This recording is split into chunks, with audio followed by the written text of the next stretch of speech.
J'en ai marre parce que je l'ai dit hier que Deux secondes. Là je revisse un petit peu mon micro. Que je préparais une vidéo sur Secret Invasion, sur un sujet bien précis, qui lie le film au futur projet 4 Fantastique. Vous allez comprendre pourquoi juste après. Et putain de merde, il faut qu'un autre youtubeur fasse exactement la même vidéo le jour où je décide d'avancer ma vidéo qui était prévue pour mardi. Étant donné que, à la base, donc, vous deviez avoir cette vidéo que vous allez finalement avoir aujourd'hui, mardi, et avoir une seconde vidéo que j'ai déjà terminée, également mardi. Et mercredi, avoir notamment la 4ème vidéo sur Five Nights at Freddy's concernant le film FNAF. Au final, il s'avère que du coup, mardi, vous aurez Across the Spider-Verse, la vidéo réaction, ainsi que la vidéo sur Five Nights at Freddy's Security Breach. Mercredi, la critique de Super Mario Bros au soir, et vers midi ou vers 13h, 14h, la vidéo sur FNAF, donc la 4ème vidéo, pardon, sur le film FNAF. Et aujourd'hui, du coup, vous aurez encore, pour l'instant, parce que là, il y a déjà une vidéo ce matin, cette vidéo aussi, théorie, bien évidemment, sur Secret Invasion, ainsi qu'une future vidéo concernant Blue Beetle, vu que le trailer sort aujourd'hui. Et je le dis tout de suite, logiquement, parce que je vois pas vraiment comment on pourrait faire ça, il n'y aura pas d'analyse plan par plan de ce second trailer de, justement, notre cher Secret Invasion. Je pense que la prochaine analyse plan par plan, ce sera pour Across the Spider-Verse, pour Blue Beetle, et peut-être pour justement le prochain trailer de Transformers Rise of the Beast. Bref, aujourd'hui j'avais envie de parler d'une petite théorie. Déjà salut à tous à mon retransmission cinéma, j'ai oublié d'être poli. Nous allons faire une petite théorie aujourd'hui concernant la série Secret Invasion, puisque le second trailer est sorti durant la nuit. Et il y a une théorie que je me fais maintenant depuis plusieurs jours, puisque l'image la plus importante de ma théorie est tombée avant la sortie du trailer. Donc ma théorie, j'y déjà dans ma tête depuis pas mal de temps et est confirmée entre guillemets par ceci. Et ça la relie du coup la série Secret Invasion au film 4 Fantastique. Vous allez très vite comprendre pourquoi. On est donc parti bien évidemment pour reparler de tout ça, la petite intro, et on est go.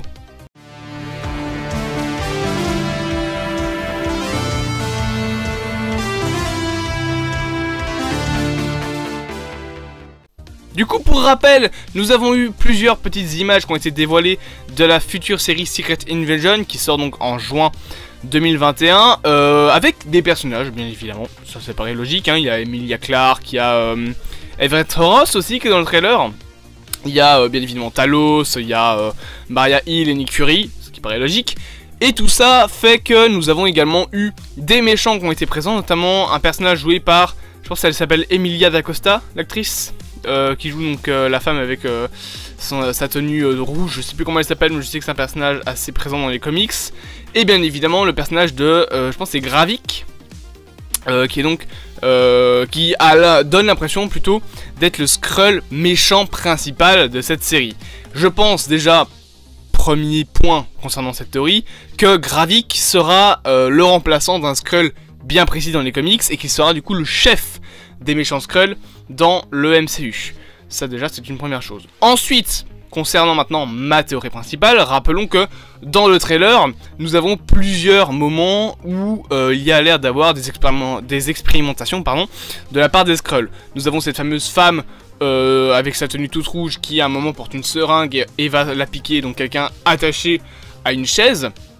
Tout ça dans des bâtiments russes. Nous avons encore une fois des matériaux, enfin des espèces de machines en Russie, plus précisément, non pas en Russie mais plutôt en Ukraine à Tchernobyl, puisque nous avons théorisé dans le trailer, dans la réaction au trailer, que la centrale que l'on voit dans le trailer, on voit donc à un moment une centrale avec une ville abandonnée, pouvait être Tchernobyl, ou une autre centrale abandonnée en Russie, mais bon, des centrales nucléaires avec des bâtiments typiques de l'époque de l'URSS, abandonné et où la ville est littéralement à 3 km, il n'y en a pas 45 dans le monde, hein. En fait, il n'y en a même qu'une seule, c'est Tchernobyl. Et du coup, j'ai théorisé que ça pouvait être l'endroit précisément où se trouvent les réacteurs 5 et 6. On va pas commencer à faire un cours d'histoire, c'est juste que je suis passionné par ce sujet-là. J'ai littéralement une maquette Lego de Tchernobyl que vous ne voyez pas, mais qui est hors champ, qui est juste là. Je ne plaisante pas, et c'est moi qui l'ai faite, elle fait la taille de mon avant-bras. Vous voyez à quel point je suis passionné par ce sujet-là. Mais du coup, on avait théorisé que, eh bien, il pouvait y avoir des expérimentations qui étaient faites à Tchernobyl dans la dans la série, même si on a des moments également qui se passeront en Russie. Ça peut être un lieu intermédiaire jusqu'à l'Ukraine, où se trouve justement la ville de Pripyat et du coup la centrale nucléaire de Tchernobyl. Et on avait vu plusieurs autres images, notamment une où on a plein de personnes un peu anonymes, des espèces de corps bizarres, qui sont posés sur des tables ou sur des bancs avec des trucs sur leur visage, des espèces de malformations, comme si c'était en fait techniquement des protoformes. Voilà, on va appeler ça comme ça parce que c'est en soi ce à quoi ça ressemble. Ça ressemble un petit peu à les prémices du clonage ou d'un système de, pas reproduction, mais techniquement on peut dire reproduction, bien que c'est du coup une reproduction asexuée. Encore une fois, je vais pas vous faire un cours d'histoire, donc je vais pas commencer à vous faire un cours de science non plus.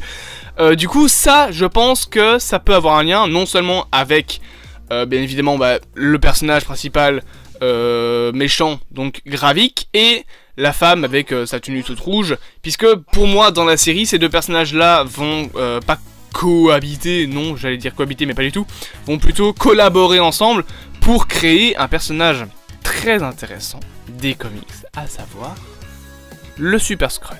Alors le Super Skrull, pour ceux qui ne le connaissent pas, c'est un personnage dont le nom est imprononçable. Je pense que ça se dit Krylit ou Krillin. On va l'appeler Krillin. Non, on va éviter, on va pas l'appeler Krillin. On va l'appeler Krylit, voilà, parce que je sais pas du tout comment ça se dit. C'est K-R apostrophe L-T-R. Je sais même plus comment ça s'écrit, mais voilà, il y a aucune voyelle dans le nom. C'est un amas de consonnes. Et voilà, c'est pas censé être prononçable en fait par un humain, vu que c'est un prénom Skrull. Et donc ce personnage dans les comics est le Super Skrull. Le Super Skrull, c'est quoi? C'est un personnage qui, il me semble, dans l'histoire, a subi des mutations ou des expériences génétiques et possède notamment les pouvoirs des 4 Fantastiques. Il a la roche de la chose, il peut faire du feu avec ses mains comme Johnny Storm, donc la torche humaine.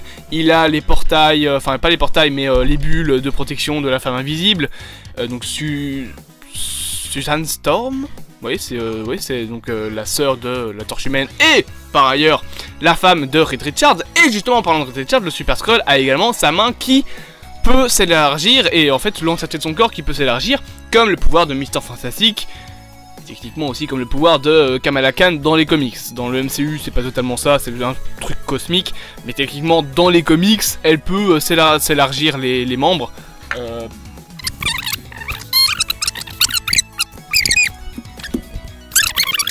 Je la vois. Ah, elle est là, voilà, c'est bon.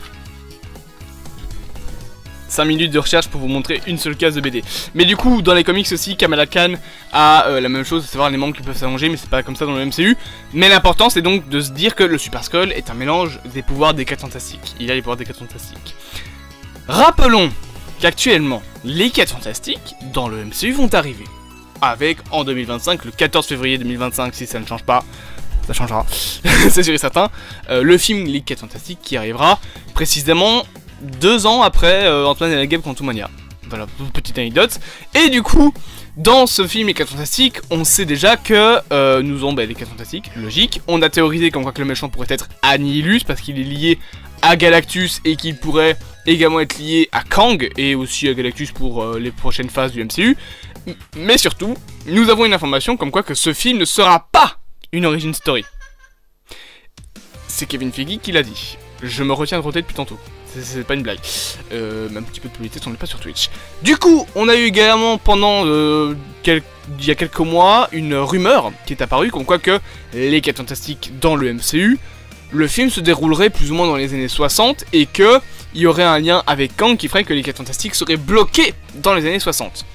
Ma théorie que j'ai à te proposer, est-ce que cette donc fameuse séquence où on voit tous les Skrulls, parce que je suppose que c'est des Skrulls en mode protoforme, ce personnage donc de Gravik qui peut étendre ses membres comme Mr. Fantastic, est-ce que ce serait pas tout simplement les Skrulls qui seraient juste présents en fait depuis les années 60, donc depuis le film 4 Fantastiques, peut-être même que le film Les 4 Fantastiques aurait un lien, c'est mon micro qui tombe, avec les Skrulls, peut-être que la série Secret Invasion va teaser quelque chose pour les 4 Fantastiques, que du coup tu aurais les Skrulls qui arrivent à obtenir le sang ou en tout cas le génome de tous les 4 Fantastiques et qui veulent essayer de créer du coup le Super Skrull, et c'est à ça que serviraient notamment tous les protoformes, que ce serait en fait juste des versions peut-être foirées ou alors pas complètement terminées de Super Skrull, puisque créons des super soldats. Et justement, c'est ça, à mon avis à ça que va servir, oh putain j'ai bugué, que va servir la série Secret Invasion, vu que dans la série, on rappelle, hein, ce sera donc les Skrulls qui ont envahi, à la place d'être des héros comme dans les comics, ce sera plutôt des points stratégiques, des gouvernements, etc. Il y a déjà des théories qui disent que James Rhodes sera un Skrull dans Secret Invasion. J'y crois pas trop parce qu'au niveau de ce qu'on a vu du personnage, il a vraiment l'air d'être du côté de Nick Fury et pas vraiment d'être un Skrull. Nick Fury ne sera pas un Skrull parce que c'est le personnage principal. Si le personnage principal s'avère être un Skrull, voilà. Mais du coup, on aura donc les personnages des Skrulls qui ont envahi des points stratégiques de la politique aux États-Unis et dans le monde. La raison pour moi est très simple, avoir une assez grosse influence sur les décisions prises par les États-Unis que pour empêcher le blocage de leurs expériences depuis les années 60, afin bien évidemment de créer le Super Skrull qui est donc Gravik et non pas Krillin dans le MCU, je pense, puisque Gravik, donc le personnage interprété par je ne sais plus quel acteur, mais celui dont j'avais dit ce matin qu'il avait la coupe afro là, Gravik est donc un personnage qui comme on le voit dans le trailer, peut étendre ses membres et probablement qu'il aura d'autres pouvoirs. Maintenant, l'implication de Nick Fury là-dedans, je pense que ce sera bien évidemment le fait que Nick Fury va devoir les empêcher d'arriver peut-être au stade final de la création d'un Super Skrull, parce que est-ce qu'on peut ne pas partir par exemple sur l'imaginer que Gravik soit une version qui réussit à survivre, peut-être un protoforme qui réussit à finalement naître, mais pas totalement terminé d'un Super Skrull, ce qui explique pourquoi est-ce qu'il n'aurait potentiellement que le bras qui s'élargit et pas les autres pouvoirs. Est-ce que la femme au costume rouge ne pourrait pas être une des personnes qui continue à faire des expériences sur le sang peut-être des 4 Fantastiques afin de développer des Skrulls, des Super Skrulls avec leur pouvoir? Est-ce que le grand méchant ne serait pas justement Krillin du coup et pas Gravik, et que en gros ça va juste être un Skrull intermédiaire pour avoir vraiment la forme finale du Super Skrull à la fin? Et bien évidemment Nick Fury qui est là dans tout ça pour empêcher les Skrulls justement d'avoir une armée de Super Skrulls. Et on peut peut-être même imaginer comme ça que la personne qu'on voit attachée à une chaise, et justement la femme rouge, je ne sais plus son nom, je suis désolé, prend une seringue et vient le piquer. Cette personne, on n'a pas vu son visage. Qu'est-ce qui nous dit que c'est pas Reed Richards? Qu'est-ce qui nous dit que c'est pas Johnny Storm? Qu'est-ce qui nous dit que là, ça, c'est pas une scène où on voit justement cette fameuse femme prendre le sang d'un des 4 Fantastiques? Et qu'on pourrait du coup avoir un des personnages qui est casté. Parce que, ok, actuellement, on n'a pas de casting qui est annoncé. Kevin Feige a dit qu'il n'y avait pas encore de casting, mais il disait aussi à l'époque que Spider-Man n'était pas... Enfin, que Tobey Maguire et Andrew Garfield n'étaient pas dans No Way Home. Hein. Et pourtant, à la sortie du film, on l'a tous vu, ils étaient présents dedans. Donc, en soi, ils peuvent avoir complètement caché depuis le début du début à la fin qu'il y a un 4 Fantastique. Peut-être pas tous, mais qu'il y en a au moins un des 4 qui est dans la série Secret Invasion, que Nick Fury serait justement là pour non seulement l'aider à repartir et du coup le libérer, empêcher les Skrulls de créer un super sérum entre guillemets avec tous les pouvoirs des 4 Fantastiques afin de se créer une armée de Super Skrulls qui ont tous leurs pouvoirs. On peut avoir, je pense, un truc dans le genre en tant que gros projet, finalement gros scénario pour Secret Invasion, et du coup la série pourrait teaser justement quelque chose pour le film Les 4 Fantastiques. J'espère donc que cette petite vidéo, parce que oui, c'est fini, hein, clairement, globalement, j'ai dit tout ce que j'avais à dire, vous aura plu. Bien évidemment, on aura l'occasion de pimenter un petit peu cette théorie au fur et à mesure du temps. Bien évidemment qu'on va reparler en live sur Twitch en jouant à Fortnite, parce qu'on a accès à la foot de notre vie, de cette théorie. On va la complexifier, dire des choses qu'on n'aurait pas pu dire en vidéo, parce qu'il faut pas qu'une vidéo dure 20 minutes non plus. Bref, on va en reparler bien évidemment de tout ça dans d'autres vidéos, dans d'autres programmes que je vous proposerai au fur et à mesure du temps. J'espère donc que cette vidéo vous aura plu. Bien évidemment, n'hésitez pas à vous abonner, à partager, à liker et à commenter cette vidéo. Je vous dis en attendant à plus à mon retour du cinéma. Passez une bonne journée et bien évidemment en commentaire, dites-moi vous vos théories sur la série Secret Invasion.